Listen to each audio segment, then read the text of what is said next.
such a full audience in the morning hours.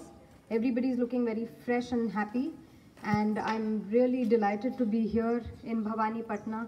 I've been here for the last 3 days and I'm really enjoying myself. I must say it's a beautiful city surrounded by a lot of beautiful places to visit and see. I went to the Rabandhara waterfalls yesterday. I went to Bhagirathi Park yesterday, had a great time. So you little kids are really lucky to be living in a beautiful place like this and enjoying the greenery and the fresh air that we don't get in Delhi, where we come from.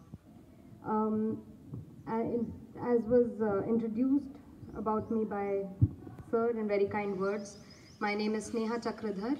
I'm a Bharatanatyam dancer and I belong to Delhi. My guru is Srimati Geeta Chandran, and I have recently associated myself with this organization called Roots to Roots, which is doing this great job of bringing the classical arts to Kendriya Vidyalayas all over India and abroad.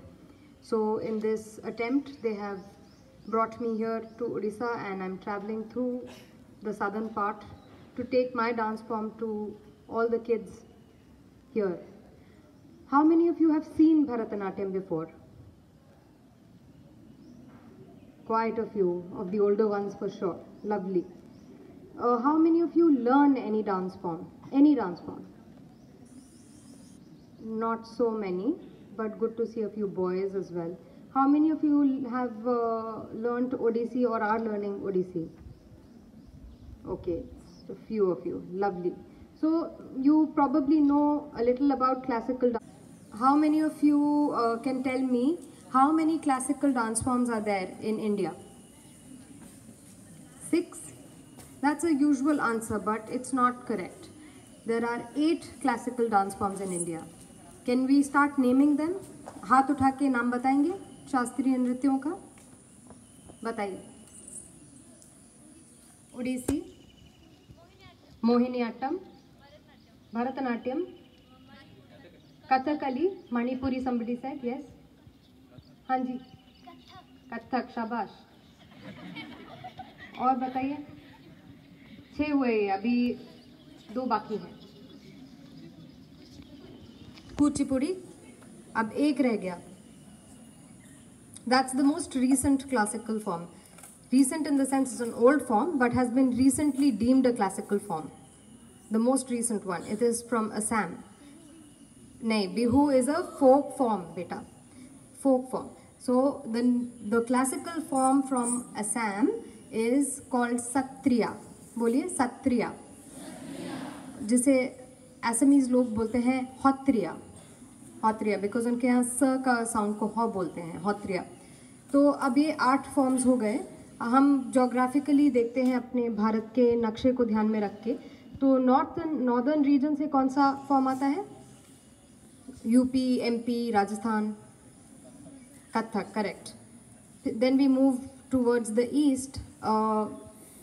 Manipur से मणिपुरी, असम से सत्रिया. सत्रिया बोलिए, सत्रिया. हाँ, फिर उड़ीसा से शाबाश. और आंध्र प्रदेश से कुचिपुड़ी. तमिलनाडु से भरतनाट्यम. एंड केरला से और कथकली. करेक्ट. सो ये 8 फॉर्म्स अलग अलग जगह से आते हैं. इनमें से भरतनाट्यम जो मैं करती हूँ वो आपने ठीक बताया इज़ फ्रॉम तमिलनाडु. ये माना जाता है कि भरतनाट्यम का जो ओरिजिन है वो लगभग 2000 या 2500 साल पुराना है. That it's a very, very ancient form. It's about 2000 years old. There's no written document telling us the exact date, but this is what is believed by historians, that this form originated in the temples of Tamil Nadu. इसका जन्म तमिलनाडु के मंदिरों में हुआ था और इसको देवदासियां करती थी मंदिरों में. अब मंदिर में नृत्य क्यों करेंगे? कोई बता सकता है? मंदिरों में कोई नृत्य क्यों करेगा?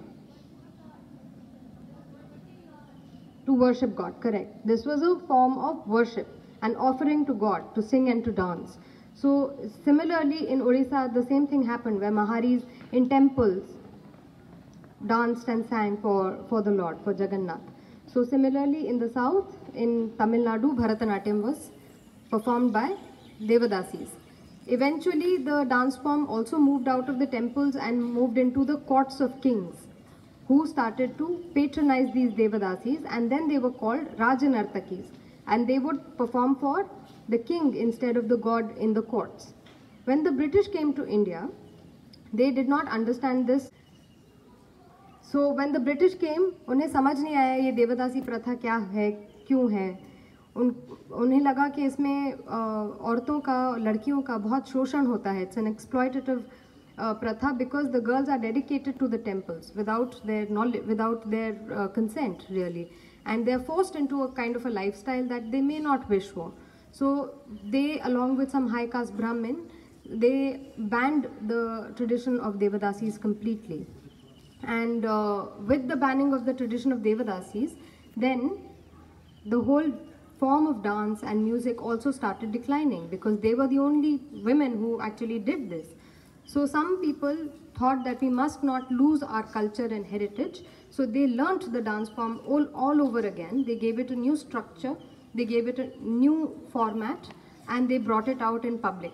Now it became democratic, which means that anybody from any caste, any religion could perform it, could learn it, could watch it.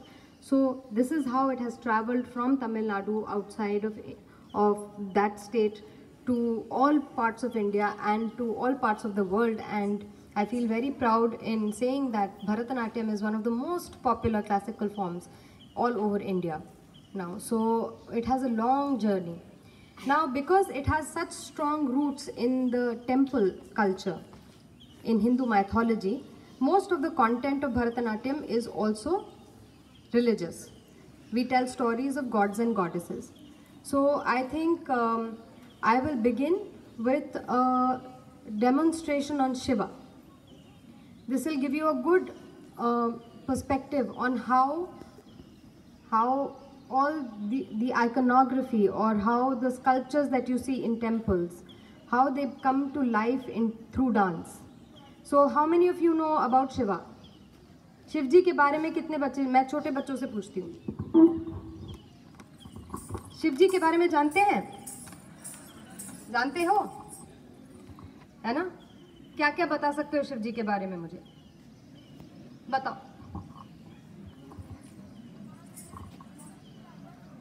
हाँ, शिव जी नागों के राजा थे. हाँ, नाग उन्हें बहुत पसंद करते थे, और नाग वो अपने गले में पहनते थे. पूरे शरीर पे उनके नाग लिपटे हुए थे, है ना? Very good. और क्या जानते हैं प्लीज? Thank you. और शिव जी के बारे में बताओ. हाँ, भूतों के नाग, बिल्कुल ठीक बोला. वो कहाँ रहते हैं? क्रिमेशन ग्राउंड्स में रहते हैं, और स्कल्स और बोन्स पहनते हैं, और भस्म से अपने आप को रमा लेते हैं. बिल्कुल ठीक. एनीबडी एल्स यहाँ से? हाँ, बताओ बेटा. हिमालय पर्वत, कैलाश पर्वत में रहते हैं शिव जी. बिल्कुल ठीक. यस, बताइए. जब वो गुस्सा होते थे तांडव करते थे. बिल्कुल, जब वो गुस्सा होते हैं तो वो रुद्र तांडव करते हैं. और गुस्सा होते हैं तो एक और चीज होती है, उनका तीसरा नेत्र खुल जाता है, और उसमें से ऐसे लेजर जैसा निकलता है, और वो भस्म कर देता है सबको. और कुछ बताइए. शिव जी के 2 पुत्र हैं, कौन बताएंगे उनके नाम? शाबाश, कार्तिकेय और गणेश. यस. शिव जी को भोलानाथ भी बोला जाता है. क्यों बोला जाता है? क्योंकि वो जितने उनको गुस्सा आता है उतने ही वो भोले भी हैं.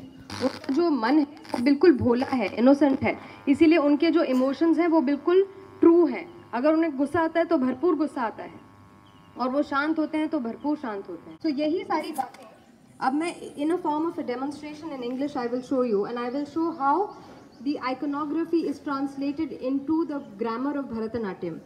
जो आप शिव जी की मूर्ति देखी है, शिव जी की मूर्ति मंदिरों में, नटराज की मूर्ति देखी है किसी ने? तो उसमें एक पैर ऊपर होता है, हाथ ऐसे होते हैं. लेकिन क्यों होता है एक पैर ऊपर, क्यों होते हैं हाथ इधर, वो हर चीज़ का, हर सिंबल का कुछ मीनिंग है। अब वो मीनिंग आपको पता चलेगा तो मैं वो डेमोन्स्ट्रेशन के थ्रू आपको दिखाऊंगी, उसके बाद एक शिवा के ऊपर छोटा सा पीस करके बताऊंगी to show you how everything, all these philosophy, Hindu mythology is translated into dance.